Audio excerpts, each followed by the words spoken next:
ఈ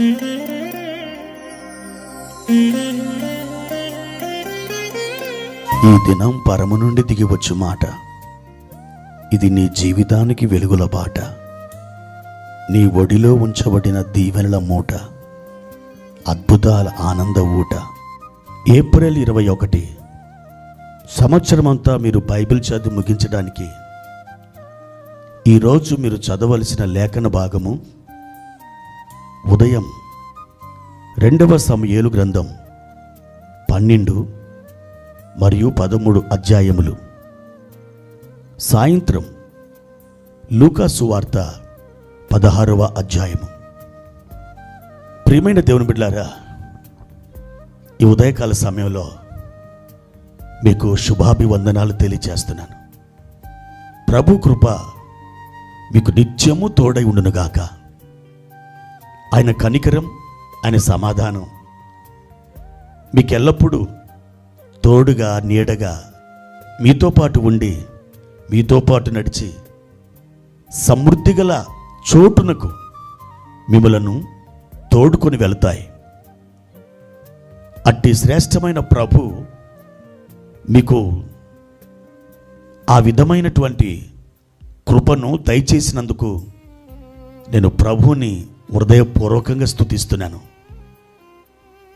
ఈరోజు ఏ పనులు చేయాలని మీరు తలంచి ఉన్నారో, మీరు ఏ మార్గములో నడవాలని కోరుకొని ఉన్నారో, దేవుడు మీ పనులలో మీ మార్గములలో మీరు నూరంతలుగా సఫలులై ఆశీర్వాదకరముగా ఇతరులకు దేవునికి మహిమకరంగా మీరు ఉండాలని మీ కొరకు ప్రార్థన చేస్తున్నాను.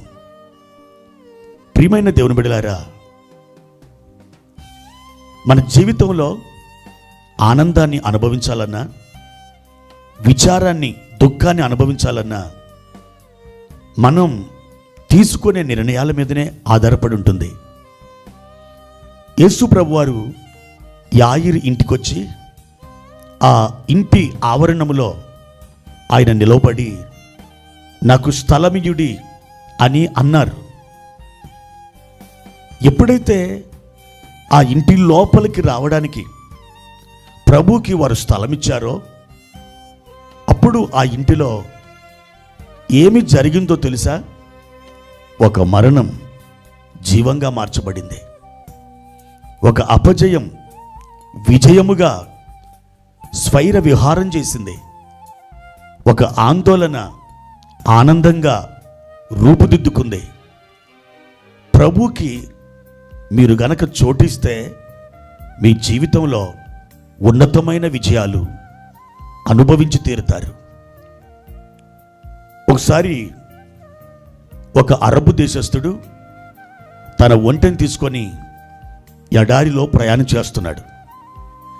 అలా రోజుల తరబడి ప్రయాణం చేస్తూ చేస్తూ చేస్తూ రాత్రి వేళ ప్రయాణం చేయడం కుదరదు గనక ఈ ఒంటెని ఒక పొడవాటి కర్ర ఆ ఇసుకలో బాతి ఆ కర్రకి ఒక తాడు కట్టి ఈ ఒంటెకు కట్టేసి ఒక గుడారం వేసుకొని నిద్రపోతున్నాడు.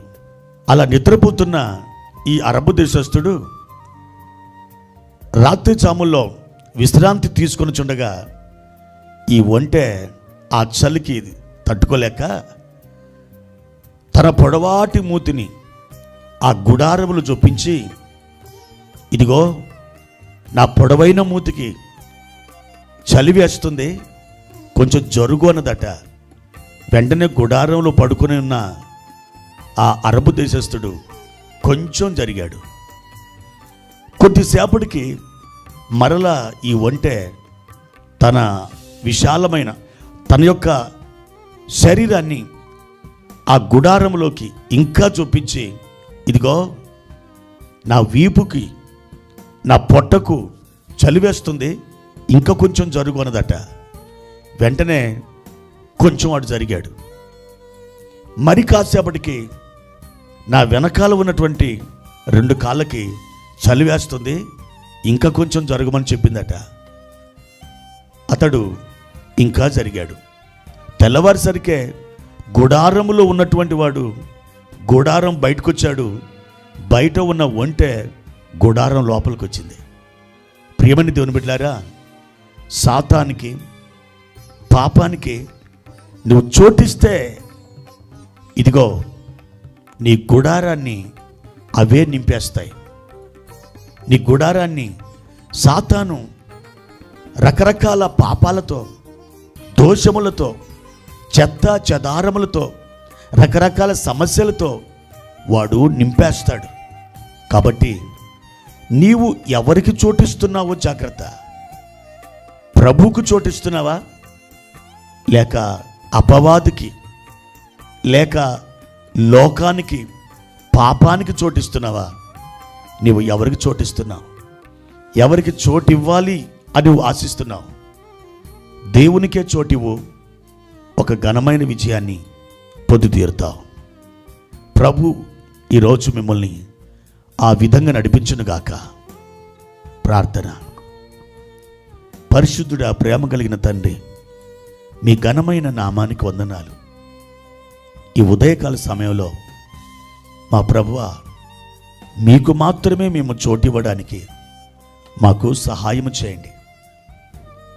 లోకానికి, పాపానికి, చెడుకి, చెడు స్నేహానికి, చెడు మార్గాలకి, చెడు పద్ధతులకి మా హృదయంలో చోటివ్వకుండా మీకును, వాక్యానికి మేము చోటిచ్చి ప్రభువా, మీకు మహిమకరముగాను, ఇతరులకు ఆశీర్వాదకరముగాను, మా మట్టుకు మేము దీవెనకరముగాను ఉండడానికి కృపను అనుగ్రహించమని యేసు నామములో ఈ ప్రార్థన అడిగి వేడుకుంటున్నాము తండ్రి. ఆమేన్.